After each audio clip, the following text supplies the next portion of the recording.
한 주간도 평안하셨습니까? 전에 제가 뉴스를 보다가 지금도 잊혀지지 않는 사건이 하나 있습니다. 가까운 곳인데요. 은평경찰서에서 어르신들을 대상으로 사기가 있었습니다. 그러니까 이 노인분들을 대상으로 이 건강보조식품을 아주 비싸게 팔아넘긴 사람들이 잡히게 된 것입니다. 그들은 주로 외롭게 살아가는 우리 노인분들을 대상으로 해서 정성껏 보살펴주고 그리고 공연도 해주고 그러면서 그것을 미끼로 환심을 산 후에 이 물건을 7배나 아주 비싸게 속여서 팔게 되었습니다.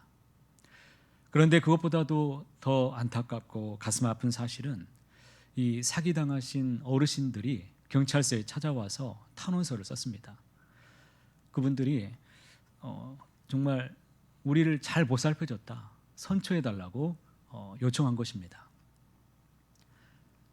자식들도 자기들을 그렇게 돌봐주지 않은데 그렇게 돌봐준 것을 정말 너무 고마워하면서 그렇게 표현했습니다. 어떤 할머니 한 분은 우리 아들, 딸도 이렇게 대해주지 않아요. 그런데 이렇게 지극한 정성으로 돌봐주어서 사기를 당하는 것을 알면서도 물건을 사주면서 그냥 용돈 준다는 마음으로 물건을 샀다고 그렇게 대답했습니다. 이 사건을 보면서 저의 마음이 참 먹먹해짐을 느꼈습니다. 참 씁쓸하지요. 부모님이 진정 원하는 것이 무엇인지를 우리에게 일깨워주는 그러한 사건이었기 때문입니다. 우리 부모님들이 자녀들에게 많이 하는 말이 있는데 괜찮아, 이 괜찮다는 말을 늘 자주 하시는 것 같습니다. 그런데 그 말은 믿을 수 없어요. 돌아보면 진짜 괜찮았던 일이 별로 없었기 때문이죠. 우리 부모님들이, 특히 나이 드신 부모님들이 자녀들에게 꼭 보여주고 싶지 않은 모습이 있다고 해요. 그 대표적인 게 2가지가 있는데, 첫째는 뭐냐면 이 아프다 소리를 하는 게 그렇게 싫다는 겁니다. 제발 아프지 말아야 되는데 근데 자주 아프거든요. 그래서 아프다 소리를 안 하고 싶은데 아파서 끙끙 앓고 있는데 이걸 만약에 아프다라고 만약에 말하게 되면 자식들이 그것 때문에 염려할까 봐, 그것 때문에 짐이 될까 봐 차마 말을 못하고 그냥 혼자 아프고 말아버리는, 이게 부모님의 마음이죠. 또 뭐가 있습니까? 외로움. 우리 부모님들은 정말 외롭습니다. 자식이 많아도 외로운 건 외로운 거예요. 그런데 외롭다고 말하면 안 된다라고 생각합니다. 외롭다라고 말하게 되면 저들이 자기들이 잘못 모셔서 우리 부모님이 저렇게 말씀하시나 또 염려할까 봐 차마 외로워도 말하지 못하는 것이 우리 부모님의 마음이라는 것입니다. 오늘은 우리 한국 교회가 어버이 주일로 지키는 날이죠. 낳아주시고 길러주신 그 부모님의 사랑을 잠시 공경하라고 주는 날이 아니라 하나님의 대행자, 하나님의 이 강권적이신 그 사랑을 대신 보여주시는 그 어버이를 향한 사랑을 잊지 말고 나를 낳아주신 그 부모님을 항상 공경하라고 주신 날인 줄 믿습니다. 그렇기 때문에 이 말씀을 묵상하면서 낳아주시고 길러주신 우리 부모님들 여기 많이 계시는데요, 이 세상에 우리 자녀들을 대표해서 한번 노래 중에 노래, 어머니의 마음, 어머니의 이 마음이라는 노래를 잠깐 바치고 싶습니다. 우리 자녀분들이 또 있다면 같이 함께 불러보시겠습니다.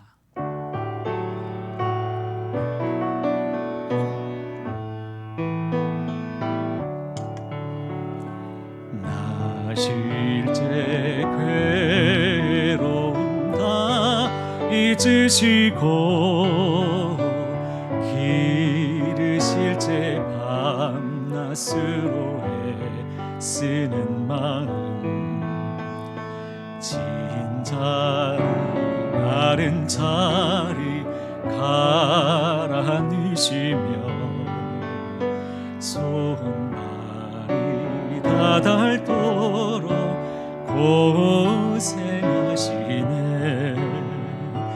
하늘 아래 그 무엇이 넓다 하리요. 어머님의 내 일생은 가엾어라.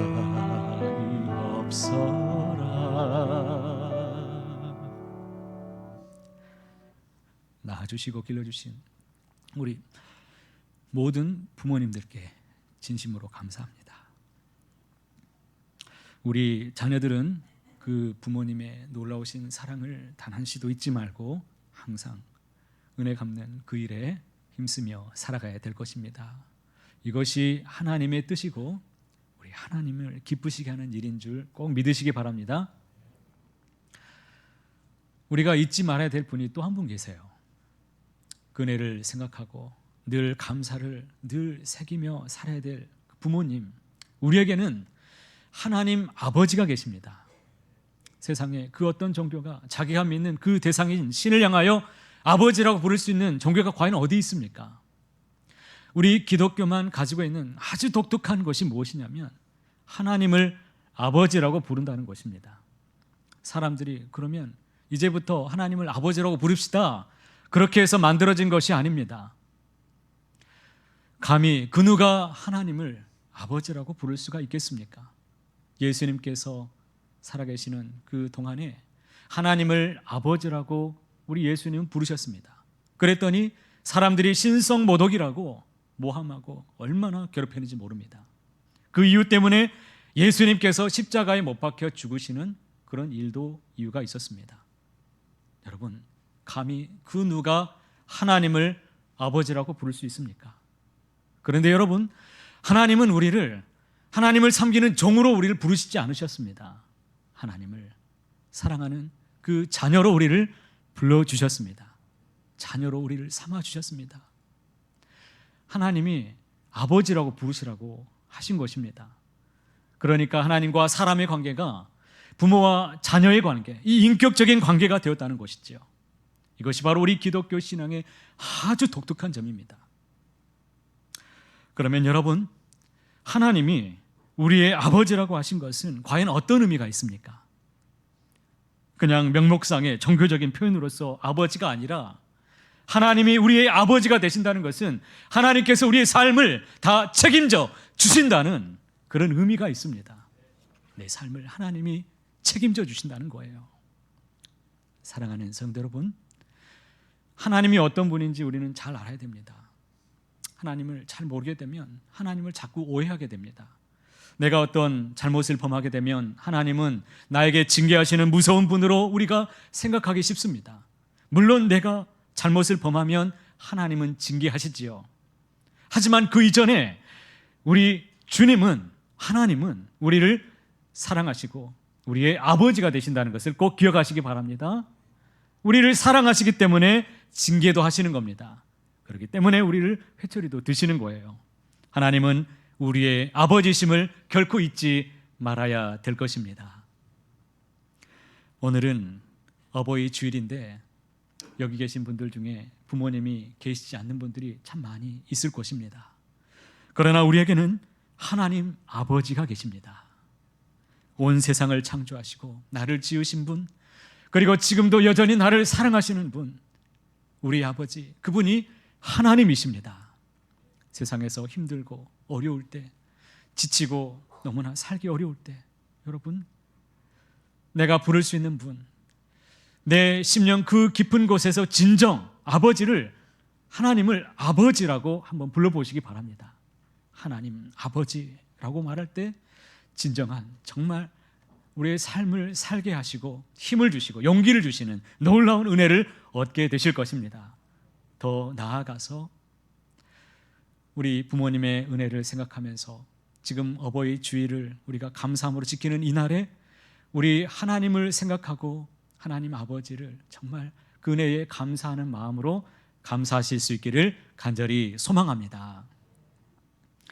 어버이날이 되면 자녀들은 평소에 잘 생각하지 못했던 그 부모님의 은혜와 사랑을 생각하면서 부모님에게 어떤 선물을 해드릴까를 고민하게 됩니다. 부모님에게 어떤 선물을 해드릴까를 고민하는 것은 부모님이 좋아하실 만한 선물을 드리고 싶기 때문일 것입니다. 이러한 고민은 아주 당연한 거예요. 우리 하나님도 마찬가지입니다. 자녀들이 어려서 철이 없을 때는 부모님 생각하기보다 자기만 생각하지요. 자기 부족한 거 생각하면서 달라고 떼쓸 때가 참 많이 있습니다. 하지만 자녀가 자라서 철이 들고 다 성장하면 부모님 귀한 것도 알고 감사할 줄도 알고 은혜도 알고 부모님이 무엇을 좋아하는지 기뻐하는지 그것도 알게 됩니다. 마찬가지로 우리 하나님도 그 하나님이 우리가 믿음 생활하는 우리 성도님들이 믿음에 성장하면서 교회가 어떤 곳인지 알게 되고 하나님이 얼마나 귀하신 분인지 그네도 알게 되고 감사할 줄도 알고 하나님이 기뻐하시는 것이 무엇인지에 대해서 관심을 갖게 된다는 거예요. 이것은 아주 당연한 것입니다. 그렇다면 여러분, 하나님이 과연 무엇으로 기뻐하시겠습니까? 성경에 많이 그 말씀들이 기록되어 있는데 오늘 우리가 읽어본 말씀 속에 하나님이 기뻐하시는 것이 무엇인지 잘 알 수 있는 본문이 나타나 있습니다. 15절과 16절에 보니까 이렇게 기록되어 있죠. 내 아들아, 만일 내 마음이 지혜로우면 나 곧 내 마음이 즐겁겠고 만일 내 입술이 정직을 말하면 내 속이 유쾌하리라. 지금 두 가지를 보고 마음이 즐겁고 내 속이 유쾌하리라 말씀하십니다. 무엇 때문에? 내 마음이 지혜로우면, 그리고 내 입술이 정직을 말한다면 내가 정말 즐겁겠고 내가 너무 기쁘겠다, 내 속이 정말 유쾌하리라 라고 말씀하고 있는데, 여러분, 지혜란 그러면 무엇을 뜻하는 것입니까? IQ가 높다는 것을 말합니까? 똑똑한 그것을 말하나요? 그렇지 않죠. 하나님의 말씀을 따라서 잘 성장하고 믿음으로 성장한 상태, 그것을 양육받은 상태를 말하고 있습니다. 여호와를 경외하는 그러한 지혜가 있는 믿음 있는 사람을 여기서 지혜라고 말합니다. 그리고 여기에서 또 정직을 말한다, 이 뜻은 무엇을 말하고 있습니까? 거짓말하지 않는 것을 말합니까? 그렇지 않습니다. 말씀을 따라서 이제는 의롭게 살아갈 줄 아는 인생, 이것을 두고 하나님이 참으로 유쾌하고 너무나 기쁘다는 것이죠. 다시 쉽게 말한다면 말씀을 잘 먹고 잘 성장해서 정말 이제는 하나님을 기쁘시게 하는 그 믿음으로 말씀대로 살아내는 그러한 사람, 그 인생을 보시고 하나님이 참으로 기쁨을 이기지 못하시는 것을 오늘 말씀 속에서 우리가 볼 수가 있습니다. 그렇기 때문에 우리는 하나님의 말씀을 부지런히 잘 먹어야 됩니다. 그 말씀을 먹고 하나님이 원하시는 것이 무엇인지를 항상 묻고 들으면서 하나님이 말씀 앞에 오늘도 순종하면서 내가 살겠습니다, 주 안에서 살기를 소망합니다, 말씀 앞에 거하고 말씀 앞에 떠나지 않는 그 인생을 하나님이 기뻐하시는 줄로 믿습니다. 그런데 이 말씀을 묵상하는 중에 너무나 더 감사했던 게 무엇이냐면, 내가 무엇을 잘했기 때문에, 그러면 무엇을 내가 잘해야만 우리 하나님이 기뻐하시고 또 하나님의 자녀로 나를 인정해 주시는가, 거기에 대한 고민이 있었습니다. 너무나 감사하게도 이 말씀은 내가 그저 하나님의 자녀이기 때문에 하나님이 조건 없이 그저 나를 나의 존재 자체만으로 내가 나됨을 바라보심으로 그저 사랑하신다는 말씀도 포함이 되어 있습니다. 15절에 보면 내 아들아 라고 부르고 있기 때문입니다. 내가 무엇을 해야 내가 내 딸아, 내 아들아 라고 칭하는 것이 아니라 내 아들아, 너는 내 아들이기 때문에 이렇게 살기를 바란다 라는 마음이 하나님 아버지의 마음이라는 것입니다. 어버이날에는 부모님을 찾아뵙는 자녀들이 참 많이 있을 것입니다. 부모님을 찾아뵐 때 선물을 준비해서 아마 찾아가실 텐데, 부모님들은 우리 자녀를 보면 너무나 기뻐하시지요. 부모님이 기뻐하시는 것이 그러면 내가 손에 들고 가는 선물 때문에 기뻐하는 것입니까? 아니면 자녀로 인한 기쁨일까요? 물론 어떤 분들은 선물을 들고 오는 자녀라고 말하는 분들도 아마 있으실 분도 계실 것입니다. 그런데 분명한 것은 자녀 때문입니다. 그 자녀가 아무것도 준비 못했어도 빈손으로 와주어도 부모님은 그저 자녀를 보는 것이 부모의 큰 기쁨일 줄로 믿습니다. 좋은 대학에 들어가서 아이에게 용돈을 많이 준다고 해서 그걸로 인한 기쁨은 잠시뿐입니다. 그건 아주 일시적인 거예요. 그냥 자녀의 존재 자체가 나에게는 큰, 우리 부모님에게는 기쁨인 것을 우리는 보게 됩니다.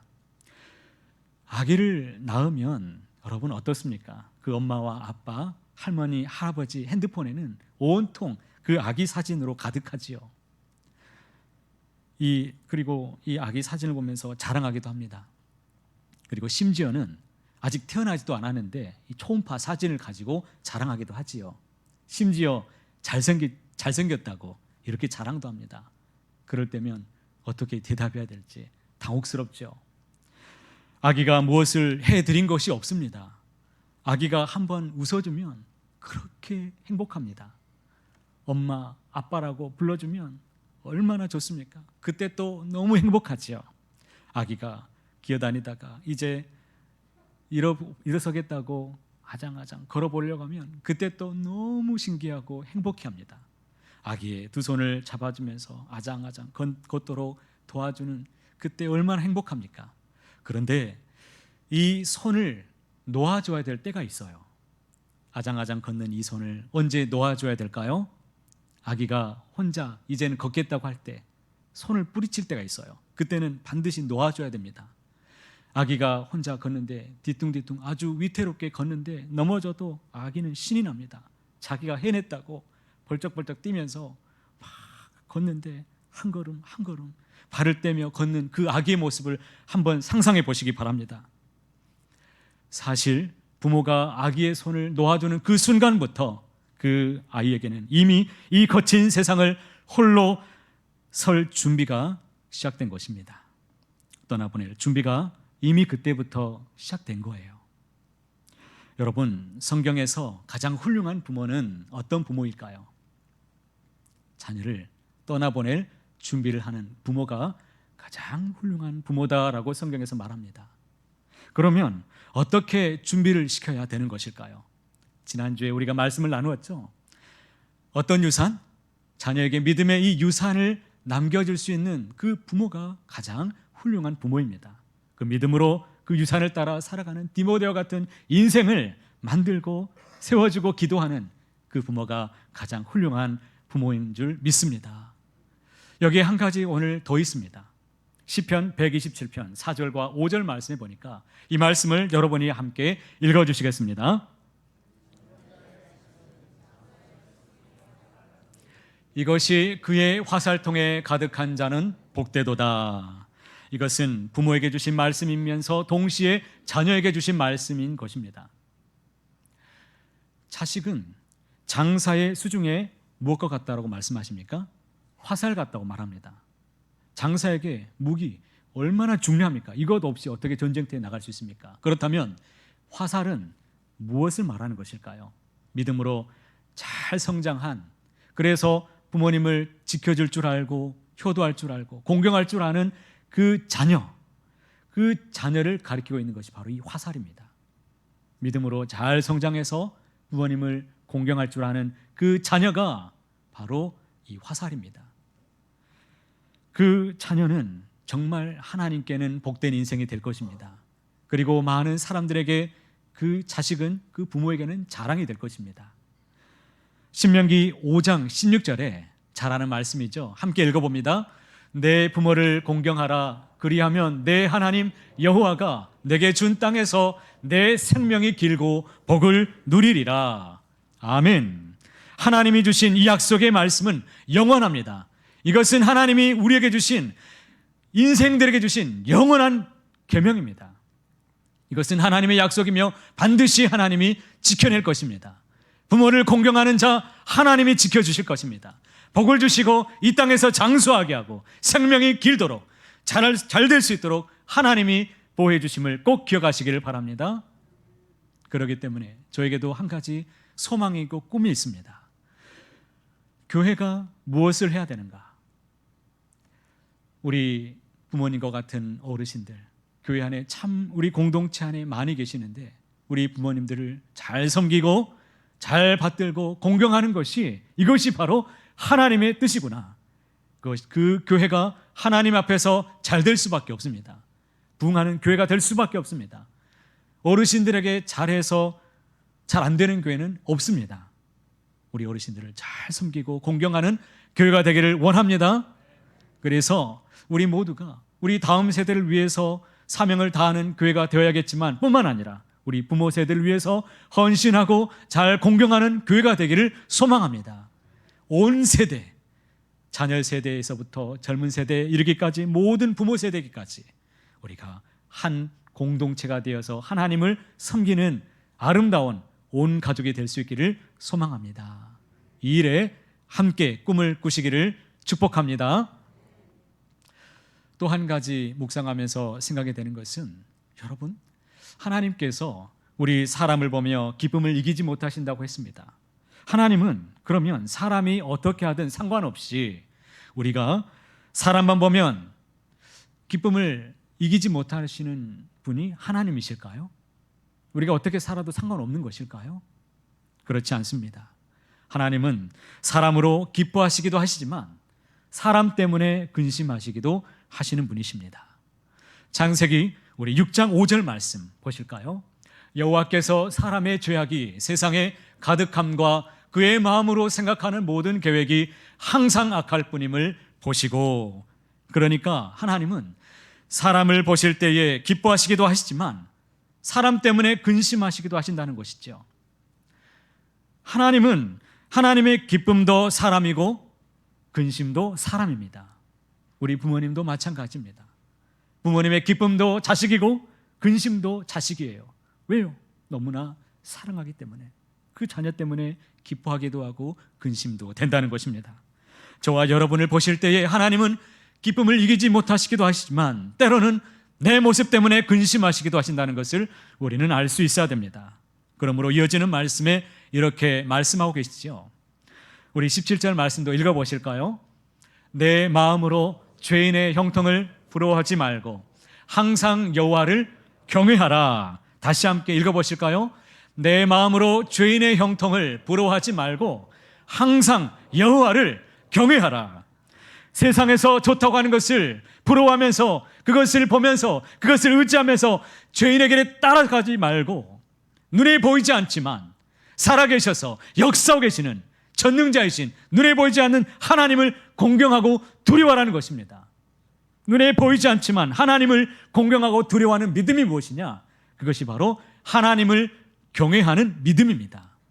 공경할 경자에 두려워할 외자를 쓰고 있습니다. 부모의 마음, 하나님을 아버지로 모신 우리는 하나님을 진정 공경하고 두려워하는 믿음이 있어야 될 것입니다.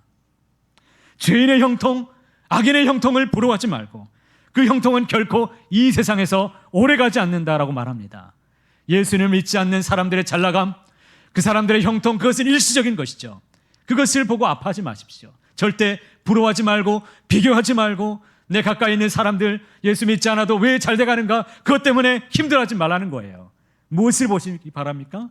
오직 주의 말씀, 하나님, 보이지 않지만 여전히 이 역사 속에서 주관자가 되시고 함께 하시는, 나에게 사랑을 주시는, 내 인생을 책임져 주시는, 복 주시는 그 주님을 인하여서 항상 감사하며 찬송하시는 저와 여러분이 되시기를 축복합니다. 예수 없는 인생은 미래가 없습니다. 예수가 없는 인생은 결코 소망이 없습니다. 여러분, 하나님을 경외하는 자에게 주어진 복이 무엇입니까? 18절에 이렇게 말씀하시죠. 정령이 내 장래가 있겠고 내 소망이 끊어지지 아니하리라. 할렐루야. 하나님을 경외하고 진정으로 예수님을 잘 믿는 믿음 안에서 살아간다면 정령이 우리의 삶을, 하나님이 장래를 주시고 소망을 주시는 이 끊어지지 않는 복을 주실 줄 믿습니다. 나만 복받고 내 인생 마무리하는 인생이 아니라 그 주어진 분복을 자녀가 복받고 하나님이 책임져 주시는 인생 되어서 어느 자리에 있든지 주님이 붙들어 주시는 그 인생 될 수 있도록 여러분 힘주어서 끝까지 일깨워주는 저와 여러분이 될 수 있기를 간절히 소망합니다. 그 자녀는 지금 이 자리에 없다 할지라도 일깨워주면 그 믿음의 위산을 따라서 하나님 앞에 자복하며 항상 분복의 은혜를 잊지 않고 살아가는 자녀가 되고야 말 것입니다. 복 있는 인생, 진정 미래가 있고 소망이 끊어지지 않는 믿음의 가정 되시기를 소망합니다. 이것을 메가더 장군도 품었습니다. 메가더 장군이 그 자식을 위해서 기도하면서 쓴 기도문이 있는데 서두에 보면 이렇게 쓰고 있습니다. 주여, 저의 자식이 이런 사람이 되게 하소서라고 하면서 쓴 이 기도문이 있는데 제가 몇 소절만 제가 읽어드리면 이와 같습니다. 약할 때 자신의 약함을 알 수 있을 만큼 강하게 하시고, 두려울 때 자신을 직면할 수 있을 만큼 용감하게 하시고, 정직한 패배에 당당하고 굴하지 않으며 승리에 겸손하고 온유한 사람이 되게 하소서. 소원하기보다 행동으로 보이며 주님을 알고 자신을 아는 것이 지식의 기본임을 아는 사람이 되게 하소서. 그리고 마지막에 그는 이렇게 쓰고 있습니다. 그리하여 그의 아버지인 저는 감히 내가 세상을 헛되이 살지 않았노라고 속삭일 수 있게 하옵소서. 그의 아버지인 나는 감히 하나님 앞에 주님의 은혜 속에 살아가는 자녀, 믿음으로 잘 사는 그 자녀를 보면서 훗날 주님 앞에 서게 될 때, 주님, 감히 주님 앞에 제가 헛되이 살지 않았습니다. 제가 열심히 살기 위해서 노력했습니다. 제가 잘 살았습니다 라고 말할 수 있는 그런 자가 되게 해달라고 메가더 장군이 기도했다는 것입니다. 저는 이 기도가 우리 모두의 기도가 되기를 소망합니다. 그 무엇으로 인한 자랑이 아니라 내 자녀가 믿음 안에서 세워져서 믿음의 가정을 세우고 살아가는 것, 그 자손이 그 주님을 기쁘시게 만드는 사람이 되는 것, 이것으로 자랑이 되고 하나님을 기쁘시게 하는 인생 되시기를 소망합니다. 그 장래에 그 소망이 있다는 것을 꼭 기억하십시오. 사랑하는 성도 여러분, 이 시간 우리 자녀들에게 먼저 부탁합니다. 하나님을 경외하시고 나를 낳아주시고 길러주신 그 부모님을 공경하시기를 바랍니다. 어떤 부모이든 상관없습니다. 내게 상처만 주는 그분이랄지라도 여러분 사랑하시고 사랑해내시기를 바랍니다. 하나님 반드시 축복하시고 책임져 주실 것입니다. 우리 부모님들에게 부탁합니다. 내게 맡겨주신 내 생명, 우리 여호와의 기업인 내 자녀를 하나님을 경외하게 하고 부모님을 진정 공경할 줄 아는 믿음의 자녀로 세우시고 기도하시길 바랍니다. 저와 여러분을 하나님이 항상 복되게 하시고 우리 미래가 밝도록 하나님이 끊어지지 않도록 항상 인도하실 것입니다. 바라기는 이 귀한 복된 날 어버이 주일에 우리가 더욱 믿음 안에서 헌신하며 주님을 기쁘시게 하는 믿음의 가정, 믿음의 자녀손들 만들어서 하나님 앞에 기쁨이 되는 우리의 장래와 소망이 끊어지지 않는 믿음의 가정 다 되시기를 주 예수의 이름으로 간절히 소원합니다.